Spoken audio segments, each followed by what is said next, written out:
Ishte ora 5 e mëngjesit, kur mami më zgjoi me një pëshpëritje. Në dhomë ishte errësirë, por era e kafes së nxehtë më mbushi hundët.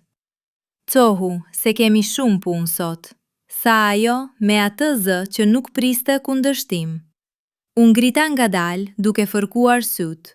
Nuk e kisha idenë se çfarë do të bënim. Ditën e djeshme, kur u ktheva nga shkolla, pash që kuzhina ishte çmenduri. Enët e grumbulluara, dyshemea e pist, frigoriferi gjysmë bosh. Por askush nuk më kishte thënë asgjë për ndonjë plan. Zbrita shkallët dhe aty e pash. Kunatin. Ai ishte ulur në tryezën e kuzhinës, duke pirë kafe me mamian time, sikur të ishte mëngjesi më i zakonshëm në botë. Por diçka në buzëqeshjen e tij më bëri të ndihesha sikur po hyja në një komplot. Mirëmëngjes, o gjumi i robëruar, tha ai duke ngritur filçanin. Sot do të bëhemi burra. Mami qeshi. Burra? More kunet, ti mezi e hap një kavanoz reçel. Pikrisht për këtë, u ngrit kunati. Sot do të mësohemi. E dija se çfarë donte të thoshte. Një javë më parë, babi ishte larguar për punë në Gjermani. 5 muaj do të qëndronte atje, dhe ne 3, unë, mami dhe kunati, kishim mbetur të mbanim shtëpinë. Por deri më tani, kishim bërë vetëm ato gjërat e vogla. Unë pastroja tavolinën, mami lante rrobat, kunati silte qumështin. Sot dukej se do të ishte ndryshe. Pasi, filloi mami dhe pastaj u ndal. Kunati e plotsoi. Pasi mami u dogi duke hekurosur perdet dhe unë thava çorapet në mikroval. U përpoqa të mos qesha, por nuk munda. Mami më hodhi një shikim. Tani ajo gjë me mikrovalën s'ishte faji im, u mbrojt kunati. Unë thjesht po eksperimentoja. Eksperimento, ti i vure zjarin kuzhinës, tha mami, por edhe ajo po qeshte tani. Kështu filloi ajo mëngjes, me kafe dhe të qeshura, sikur gjithçka do të ishte lojë. Por kur kunati nxori nga çanta e tij një palë doreza pune, një fletore të vogël dhe një vizore metalike, kuptova se kjo ishte serioze. Plani ynë, tha ai duke hapur fletoren. Brenda kishte shkruar me shkronja të mëdha. Operacioni shtëpia në këmbë. Nëntë, vazhdoi ai, janë 8 pika. Nga zëvendësimi i lambës në korridor, deri te pastrimi i kanalit të shiut. Mami i vuri duart në i. Ku e gjete atë kanal shiu? Në çati, tha kunati pa u lëkundur. E pash dje kur u ngjita të kapja topin e agonit. Topi im. Kishte rënë në çati një javë më parë, dhe kunati, në vend se të më thoshte ta haroja, ishte ngjitur atje lart si Spider-Man i shqiptar. Pra, tha kunati, pasi mami bëri atë vrim aksidentale në mur kur donte të varte pikturën. Ore, kush e tha këtë? E ndërpreu mami, por faqet i ishin skuqur. Dhe pasi unë u përpoqa të rregulloja rubinetin dhe përmbyta lavamanin, vazhdoi ai pa marrë parasysh, vendosa se duhet një strategji. Rreshtova shpatulat me të tijat. Pata një ndjenjë se kjo ditë do të ishte ndryshe nga çdo e shtumë tjetër. E para në listë ishte lamba në korridor. Që prej 3 javësh, korridori ishte si një shpel. Babi gjithmonë premtonte ta ndëronte, por kur nuk e bënte.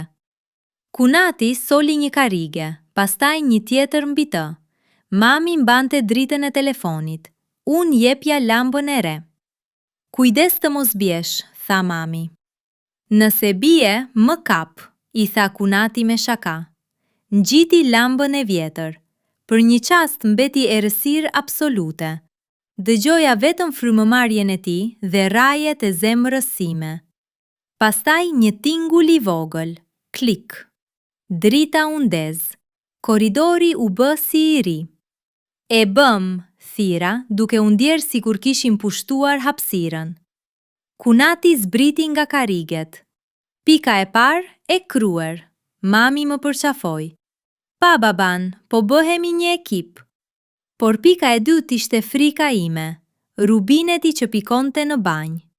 Që prej 1 muaji, çdo natë dëgjoja atë tingull tinzar, pik, pik, pik, sikur koha po më ikte nga duart. Kunati u përkul nën lavaman. Teoria ime, tha ai nga brenda dolapit, është se guarnicioni është konsumuar. Mami dhe unë shikuam njëri tjetrin. Për ne, guarnicioni dukej si një fjalë nga një manual i huaj. Ke guarnicion në rezervë? Pyeti mami. Kunati doli me fytyrë të kuqe. Jo, por besoj se mund të pres një copë nga kjo. Ngjori nga xhepi një copë gome të vjetër. E gjeta në garazh, ishte nga një çantë shkollore e vjetër. Ti do të përdorësh një çantë shkollore për të rreguluar rubinetin? E pyeta duke u përpjekur të mos qesh.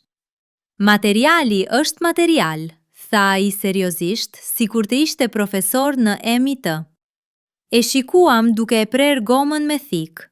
Duart i dridheshin pak, por syt tregonin vendosmëri. Pasi futi copën e gomës në rubinet, e shtrëngoi dadon dhe hapi ujin. Asnjë pik. Askush nuk foli për disa sekonda. Dëgjonin vetëm heshtjen e banjës, pa atë pik, pik, pik, që na kishte ndjekur për kaq gjatë. E bëm përsëri, pëshpëriti mami, dhe për herë të parë pasi babi u largua, pa shlot në sytë e saj, jo nga pikëllimi, por nga krenaria. Pjesa tjetër e ditës ishte një rrugtim nëpër të panjohurën. Pastruam kanalin e shiut, ku gjetën 3 topa të humbur, një çadër dhe, zoti e di si, një luj druri. Ndryshuam prizën e dhomës së gjumit pas 3 tentativave dhe një sigurie të rënë. Rreguluam derën e dolapit që nuk mbyllej mirë. Por momenti më i bukur erdhi në fund, kur Kunati tha: "Një gjë më ka mbetur, jo në listë." Unë gjitëm në Papafingo. Aty, në një cep, ishte një kutje e vjetër me vegla që i takonin gjyshit. Kunati e hapi me kujdes, si të ishte një thesar. Gjyshi im më mësoi pak para se të ndëronte jetë, tha ai, duke nxjerrë një cekiq të vogël. Më tha: "Bir, një burr nuk njihet nga sa para ka, por nga sa gjëra di të rreguloj me duart e lehta." E mbajti cekiqin në dorë për një çast, pastaj ma zgjati mua. "Tani është yti." Mami më vuri dorën mbi supë, e ndjeva peshën e asaj gjeste, jo si bar, por si nder. Ajo mbrëmje, të tre u ulëm në divan. Shtëpia ishte e qetë. Jo e qetë nga mungesa e zërave, por e qetë sepse çdo gjë ishte në vendin e vet. Rubineti nuk pikonte, lamba ndriçonte, dera e dolapit mbyllej. "E dini çfarë?" tha Kunati duke shtrirë këmbët. "Babi u largua për 5 muaj, por kur të kthehet nuk do ta gjejte njëjtën shtëpi." "Pse?" e pyeta. "Sepse këtë shtëpi tani e mbajnë 3 burra", tha ai duke më pëshpëritur. "Njëri pak më i gjatë se të tjerët, por burr gjithsesi." Mami qeshi dhe unë qesha bashkë me të. Në fund nuk ishte vetëm puna që bëm. Ishte se si, pas çdo lamp të ndezur dhe pas çdo rubineti të rreguluar, ne ndërtonin diçka më të fortë se muret e shtëpisë, po ndërtonin besimin se mund të mbështeteshim te njëri tjetri, se edhe pa baban aty, ne nuk ishim vetëm. Kunati e bëri atë punë me mua dhe mamin, jo sepse ishte i detyruar, por sepse donte të tregonte se çfarë do të thotë të jesh familje. Dhe unë atë mbrëmje mbajta cekiqin e gjyshit në duar dhe kuptova se trashëgimia më e madhe nuk janë parat apo shtëpit, por mënyra se si qëndrojmë pra njëri tjetrit kur gjërat bëhen të vështira. Tani, sa herë që dëgjoj atë rubinet dhe shoh heshtjen e tij, kujtoj atë të shtunë dhe buzëqesh, sepse ne e bëm atë punë, të tre bashk. Pasi kuptuam se të qenit burr nuk nis në një moshë të caktuar, por në atë çast kur vendos të mos ikësh nga problemet, por t'i rregulosh ato, së bashku me ata që